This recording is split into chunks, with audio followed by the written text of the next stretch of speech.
सिद्धेभ्यः। अहिंसा परमो धर्म की। आचार्य गुरुवर श्री कुंद कुंद भगवान की। आचार्य गुरुवर श्री ज्ञान सागर मुनि महाराज। आप लोगों को एकाध व्यक्ति को भी मैं नहीं मानता कि इससे आप अपरिचित हैं। सब लोगों को ज्ञात है, भारतवर्ष को ही ज्ञात है, अड़ोस पड़ोस के देशों को भी ज्ञात है। अब इतना ही नहीं, इस देश के विषय में विश्व के जो प्रसिद्ध देश हैं, अमेरिका जैसे, वह भी इसके लिए लालायित है कि इस भारत के बारे में और भारत में रहने वाले जो उपासक है भारत के ही, उनके विषय में भी उन्होंने अपना विषय तैयार किया है। ये सुन करके हमें ऐसा लगता है तो महाभारत के समय पर पांडवों और कौरवों को एक आचार्य प्रसिद्ध थे जिनको द्रोणाचार्य बोलते हैं, उनको गुरु मान करके सब लोगों ने शिक्षा प्राप्त करना प्रारंभ किया था।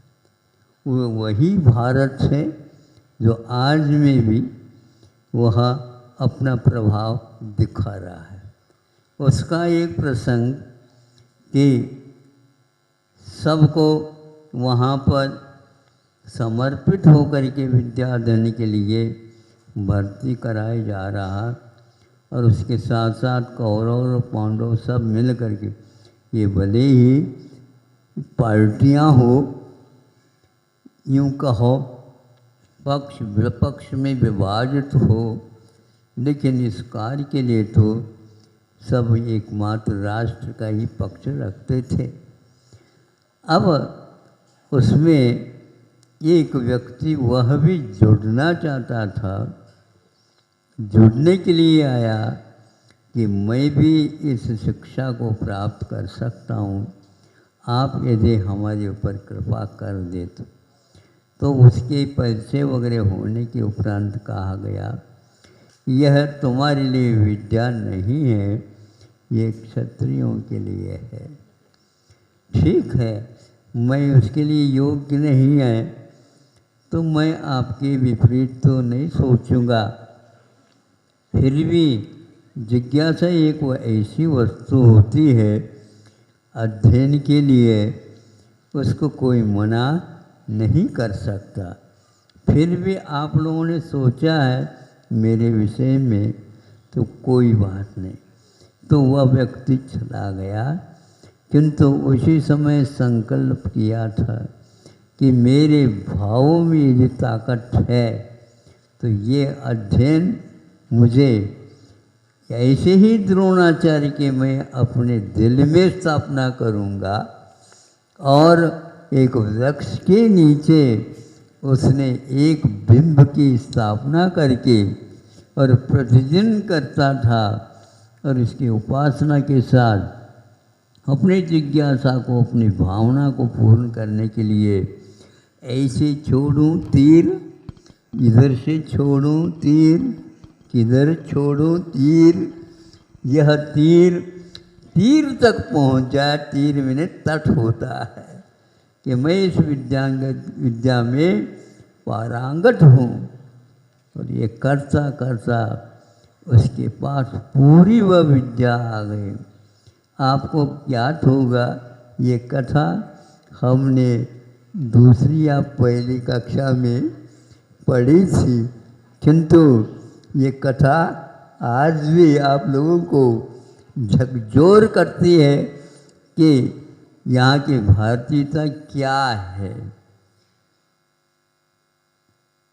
कोई व्यक्ति धर्म का पालन करना चाहता है तो उसके लिए मार्ग यहाँ पर कभी अवरुद्ध नहीं था और नहीं है, किंतु पात्र के अनुसार ही सब कार्य होना चाहिए। कालांतर में ये हुआ ऐसा है कि एक पेड़ के ऊपर आम लगा हुआ था, उस आम को एक तीर के माध्यम से अर्जुन ने गिराना चाहा। उसी समय दूसरी तरफ से भी वहीं पर जहाँ राम का तीर पहुँचा था वहीं पर वह भी गया और वह आम नीचे आ गया। तो आते ही अर्जुन ने पहले उसको लेना चाहा, लेकिन कहा नहीं, हमारा भी तीर वहीं पर गया है और वह आम के तोड़ने में यह भी तीर काम कर रहा है। तुम कौन हो, कैसे हो, कहाँ से आए हो, आदि आदि अर्जुन ने पूछा। उसका उत्तर दिया, तुम्हारे गुरु कौन है? हमारे गुरु द्रोणाचार्य जी हैं। सोचो विचार करो, थे द्रोणाचार्य? नहीं थे, लेकिन भावों में उन्होंने स्वीकार कर लिया था। यह सब वहाँ तक पहुँच गई। पूछा गया द्रोणाचार्य ने, तुमने कैसा सीखा, क्या सीखा? तो ये सब आपकी कृपा है, आपने मुझे ये रास्ता बताया। ये आप यहाँ पर आपको हम सिखा नहीं सकेंगे, कोई बात नहीं, लेकिन मैं सीख तो सकता हूँ। सिखा नहीं सकते आप, लेकिन मैं सीख तो सकता हूँ, क्योंकि यह आत्मा का ज्ञान का स्वभाव है। क्यों नहीं प्राप्त किया जा सकता? फिर भी ऐसा ऐसा है।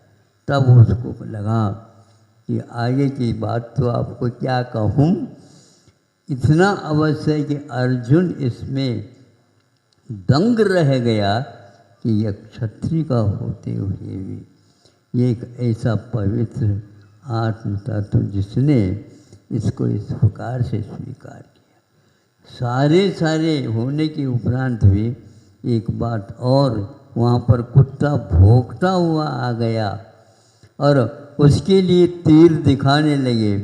तो यह एकलव्य ने ऐसे बाण छोड़ता गया, कुत्ते को तो कुछ भी नहीं लगा, किंतु शब्द ही उसके बोल नहीं सका, वह कुत्ता भौंक नहीं सका और उसका जीव का रक्षण भी हुआ है।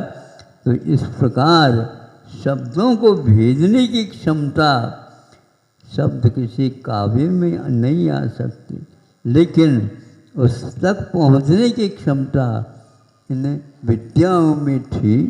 ऐसे विद्याओं से, ऐसे शिक्षण चिकित्साओं से प्रभावित होकर के ही आज भी वो अमेरिका जैन तत्व विज्ञान, भौतिकी और औषधि क्षेत्र में, शिक्षा के क्षेत्र में और आहार की पद्धति के क्षेत्र में उपवास आदि क्यों करते, क्या करते हैं, इसके बारे में भी 450 करोड़ रुपए का व्यय करने का संकल्प लिया।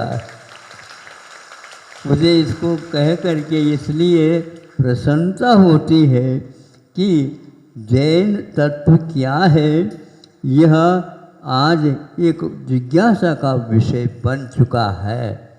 आप लोगों को सोचना चाहिए, आप कमा करके और उसको गाड़ करके रखना चाहते हो, लेकिन ऐसी गड़ाई के साथ करो तो हजारों वर्ष के बाद में भी वह जीवित रहे। और भारतीयता क्या थी इसको सामने ला सके, किंतु समय के अनुसार परिवर्तन अनिवार्य होता है, इसको कोई रोक नहीं सकता। ये वही भारत है जहाँ पर अतीत में ऐसा कार्य हुए हैं, किंतु वर्तमान में उस साहित्य को, उन कलाओं को सुरक्षित रखने का भी दायित्व तो हमारा होता है।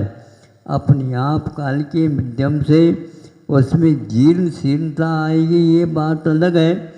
हमारी अपात्रता के कारण योग्यता नहीं होने के कारण वह सारे के सारे शिलालेख, सारी कलाएँ आदि आदि ये सब जीर्ण शीर्ण होंगे।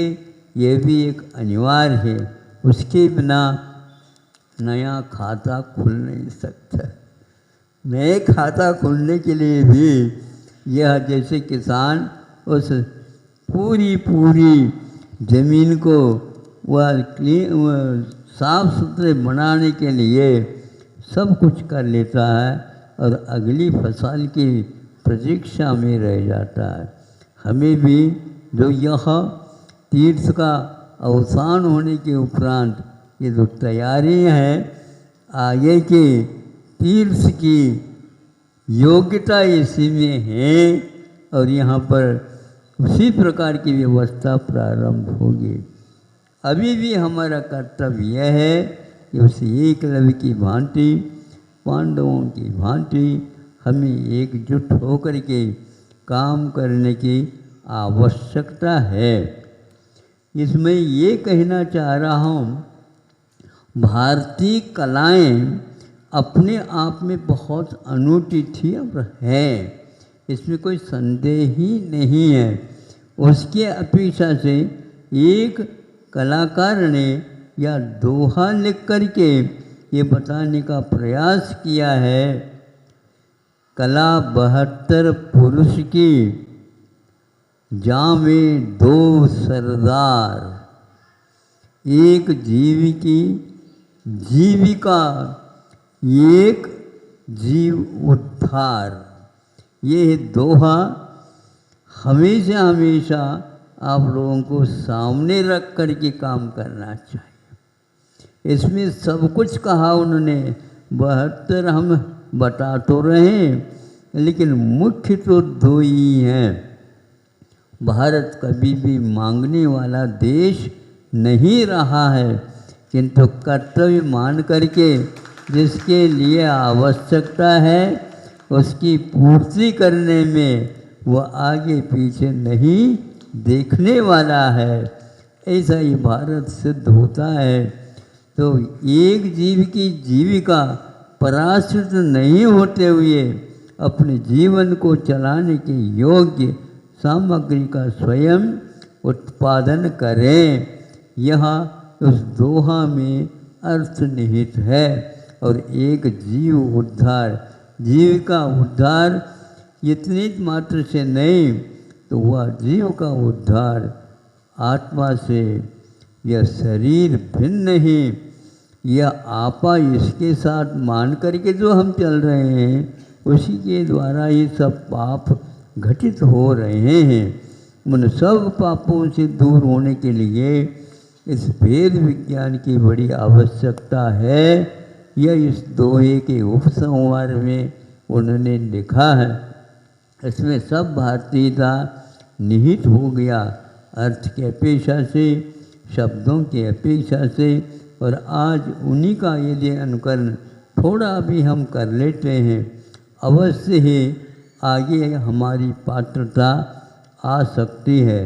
समय आपका हो गया है और प्रतिदिन दिन छोटे होते जा रहे हैं, दिन नहीं रात बड़ी होती जा रही है।